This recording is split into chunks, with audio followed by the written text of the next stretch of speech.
loop band leg extension.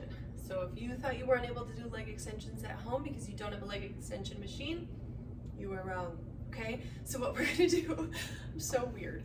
What we're gonna do is take a loop band and you're gonna put it around the bottom of your ankles. Now what I like to do is take that band and just kind of cup it around, let me get closer.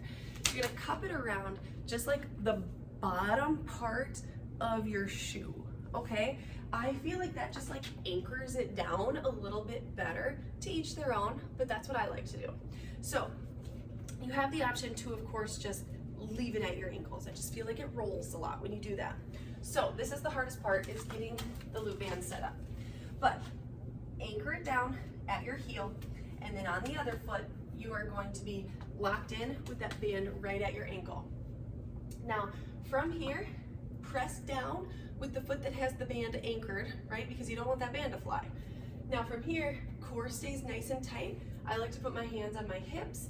All you're gonna do is extend your leg out and bring it back in.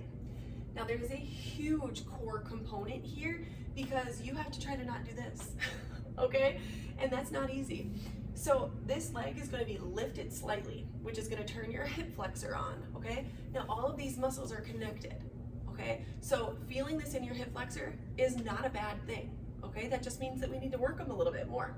So we lift that leg just slightly so that this foot has free range of motion from hitting the floor and it's not like scraping every time we do it. Lift that foot an inch off the ground. Then from here, leave your knee right where it is. Full extension, and then come right back. Full extension, and come right back. Now, when you do this exercise, I want you to start with a lighter resistance band and then work your way up, okay? So a lot of times people do this and they're like, oh my God, I couldn't even get my leg all the way out. Well, that's probably because you were using a little bit too heavy a resistance band, and it's always ideal to start with a lesser weight and then move up, okay? So start light and then move your way up. You got this. Make sure you do both sides.